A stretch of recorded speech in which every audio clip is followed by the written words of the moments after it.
안녕하세요. 책과 산책을 좋아하는 요길입니다. 요길 리뷰 시작합니다.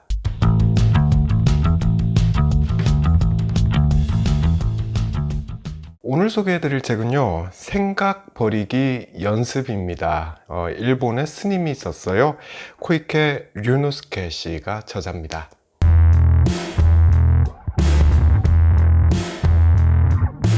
표지 사진이 너무 괜찮지 않나요? 책 제목이랑 참 잘 어울리는 것 같아요. 머릿속을 떠나지 않는 생각이 누구에게나 한 가지씩은 다 있죠. 이게 정말 괴롭습니다. 그 생각 때문에 몇 주씩 잠을 잘 이루지 못할 때도 있죠. 이렇게 잠을 못 자다 보니 병원에 가서 약을 처방받기도 합니다. 약을 먹으면 그 생각의 강도가 좀 옅어지게 되고요. 잠도 조금은 잘 수 있게 됩니다. 그러다 보면 시간이 흘러가게 되고요. 그 시간의 흐름 속에서 그 기억의 강도가 조금은 옅어지게 되죠. 하지만 그 기억은 흐려질 뿐 완전히 사라지진 않는 거죠. 정말 뜬금없이 다시 떠오르게 됩니다. 보통 어떤 사람이나 어떤 사건과 관련된 기억들이 그러한데요. 자, 이건 제 이야기입니다. 그런데 저만 그런 것 같지는 또 않아요. 주변에 보면 다들 이런 기억 한두 가지씩은 가지고 계신 분들 많더라고요. 이럴 때는 어떻게 할까? 네, 저는 심리학적인 접근을 하는 책은 많이 보는 편이에요. 이걸 어떻게 풀어야 하나, 그 숙제를 한번 풀어보기 위해서요.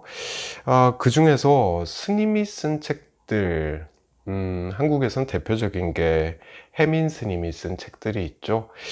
그런 책들은 거의 다 봤는데, 일본 스님은 어떤 이야기를 할까? 그게 궁금해서 이 책을 한번 읽어보게 됐습니다.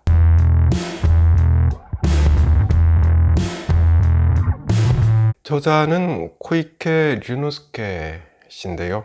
1978년생입니다. 도쿄대학에서 교양학부를 다녔고요. 졸업 후에는 회사도 다니고 학원 강사도 해보고요. 또 편의점에서 알바로도 일을 했다고 합니다. 그러다가 불교에 귀하게 된 거죠. 지금은 어느 절에서 주지로 일을 하면서 좌성과 명상을 지도하고 있습니다.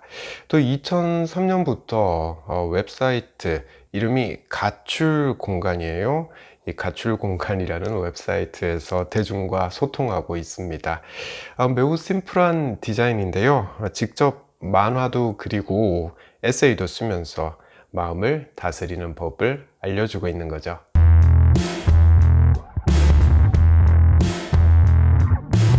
생각은 제멋대로죠. 뜬금없이 떠오릅니다.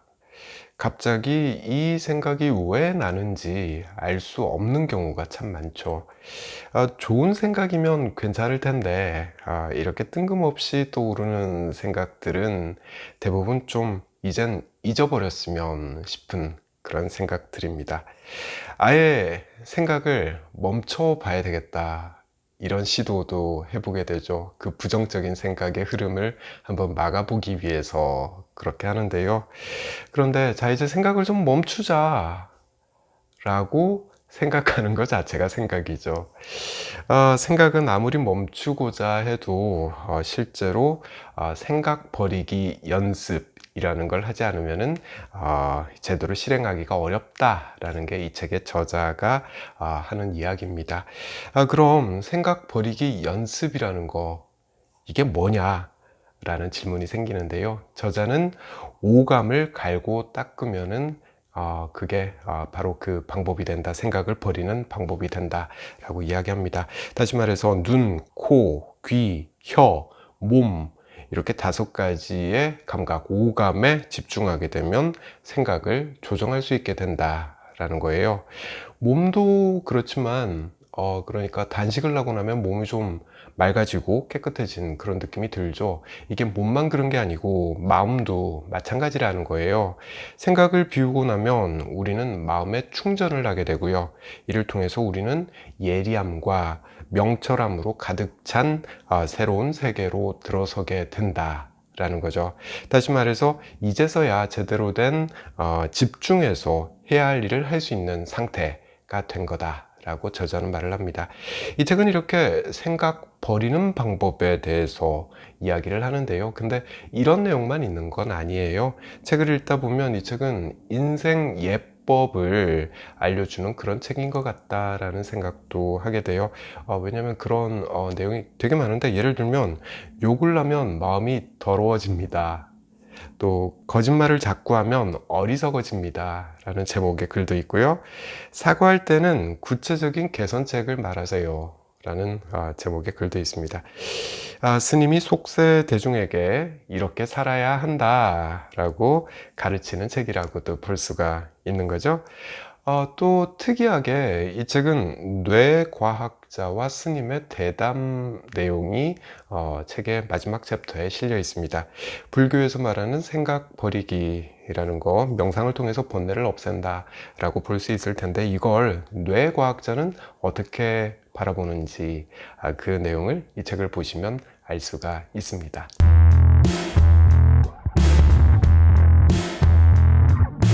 생각을 비운다. 네, 이게 불교식 명상의 목표라고 이야기를 해요. 생각 비우기의 과정을 불교식 논리로 설명을 하고 있는데요. 개념을 완전히 이해하긴 사실 좀 매우 힘들어요. 뭐 일체계고 이런 용어가 나오는데, 세상의 본질은 고통이다 이런 뜻이라고 해요. 그런데 우리 뇌가 그 고통을 쾌락으로 인식한다고 합니다. 그런 오작동을 한다는 거죠. 이런 식으로 논리를 이 책은 풀어가요. 온전히 이해하기는 힘듭니다. 그런데 그 알듯 말듯한 재미가 꽤 쏠쏠한 책이에요. 어려운 말을 빼고 쉽게 설명을 한번 해보도록 할게요. 예를 들어서 화가 나는 일이 있으면 심박수가 높아지게 되죠. 그리고 호흡도 곤란해지고요. 몸이 힘들어지죠. 그래서 화가 나는 상태, 이 상태를 멈추고 싶어 합니다. 그런데 문제는 우리의 뇌가 이 고통을 쾌락으로 받아들인다는 거예요.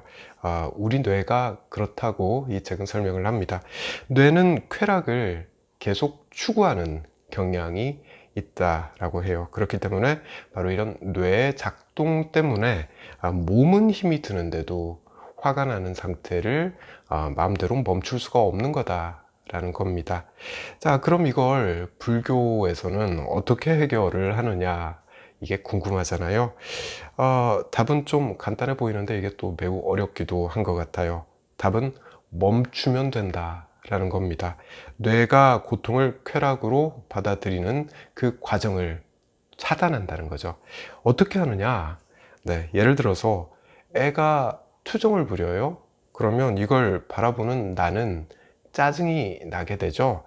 아이의 투정이 나의 짜증으로 이어지기 전에 생각을 멈춘다는 거죠. 이건 어떻게 하느냐?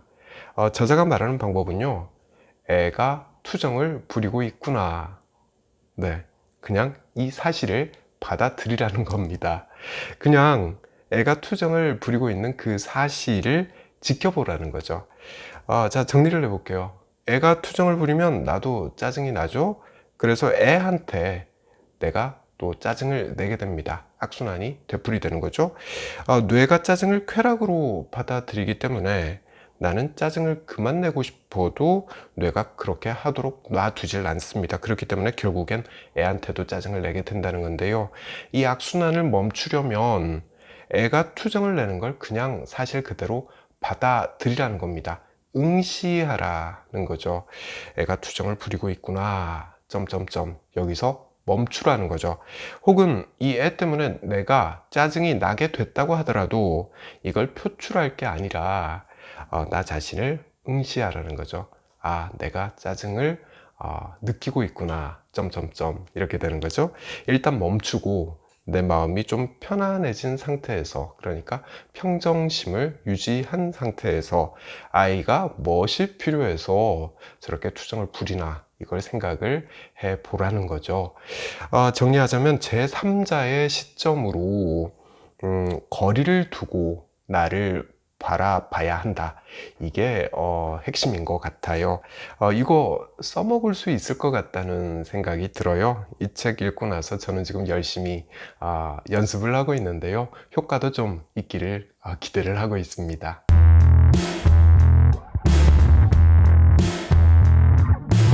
잊어버리고 싶은데 뜬금없이 계속해서 떠오르는 생각, 누구나 이런 거 다 있을 것 같아요.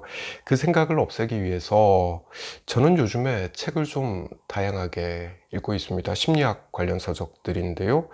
어, 오늘 소개해드리는 책에 나온 내용, 오감에 집중하라. 뭐 비슷한 다른 용어로 쓰긴 했지만 비슷한 내용의 책이 없는 건 아니에요. 근데 전 이걸 참 재밌게 봤었고 또 맞는 말 같다라는 생각도 하면서 봤습니다. 예를 하나 들어볼게요. 이건 제가 자주 써먹는 방법인데요. 생각이 꼬리를 물고 늘어져서 잠을 못 자는 그런 때가 있죠. 그때 숨쉬기 자체에 집중을 해보는 겁니다. 숨소리를 느끼는 거고요. 자기 귀로 숨소리만 집중해서 듣는 거예요. 그리고 숨 쉴 때 느껴지는 몸의 움직임들이 있죠. 그 움직임에 집중을 하는 겁니다. 또 숨의 흐름을 찬찬히 따라가 보는 거죠. 이런데 온전히 집중을 하면은요, 날 괴롭히던 생각이 사라집니다. 한번 해보세요. 진짜 사라집니다. 그 상태를 조금만 더 유지를 하면 잠에 빠져들게 되더라고요. 사실 며칠째 잠을 못 자면 몸은 굉장히 피곤한 상태죠. 그 생각의 꼬리만 잘라진다면 잠에 바로 빠져들 수 있습니다. 그래서 오감에 집중하라. 그러면 생각이 없어진다. 라는 말, 이건 정말 맞는 말인 것 같아요. 그런데 계속해서 이렇게 살 수 있나? 라는 생각은 들어요. 무슨 말이냐면 우리는 일상을 살아야 되잖아요. 일하러 가야 되고요. 또 일자리에서 싫어하는 사람도 마주쳐야 하고요. 하기 싫어하는 일도 해야 하잖아요. 즉각 대답을 해야 하고 즉각 행동을 해야 합니다. 우리는 일상생활 속에서 그렇게 해야 합니다. 그게 현실인데 이럴 때마다 오감에 집중하겠다 그러면서 눈을 감고 호흡에 신경을 쓰는 거, 이게 과연 가능할까? 라는 생각이 들어요. 오감에 집중하면서 생각을 버릴 수 있는 사람들 정말 소수가 아닐까. 스님을 포함해서 종교의 귀한 분들에게나 가능한 소리가 아닐까. 이런 생각도 해보게 돼요. 자, 그렇다고 해서 이 책이 말하는 게 무의미하다는 건 아닙니다. 일상을 살면서 적용할 수 있는 부분이 굉장히 많다고 생각을 합니다. 책을 읽으면서 각자에게 이건 정말 내 이야기 같다. 이건 내가 따라해봐도 되겠다 싶은 그런 대목들이 상당히 나오거든요. 저도 그랬고요. 그런 방법은 한번 시도해보면 좋지 않을까 싶어요. 다만 제 생각인데 종교에 귀의할 게 아니라면 현실 속에서 내 삶은 유지해야 하는 거고요. 마음이 너무 아픈 일이 생기고 그 일 때문에 잠을 못 이루는 날이 보름 이상 이어지고 그렇다면 몸이 피곤하니까 만사가 귀찮고 당연히 우울해지게 됩니다.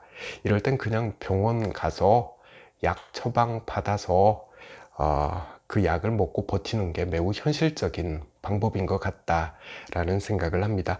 일단 정신 차리고 난 다음에 이 책에서 이야기하는 생각을 비우는 훈련, 이걸 해도 늦지 않을 것 같아요. 자, 이런 거죠. 독감에 걸리면 일단 병원에 가잖아요.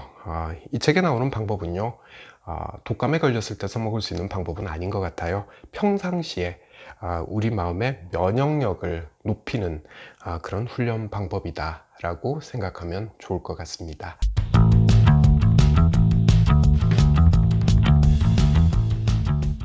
네, 이런 책은 그냥 읽고 혼자서 정리하고 넘어가면 그냥 편하게 넘길 수 있는데 유튜브로 한번 만들어 보려니까 좀 어렵더라고요.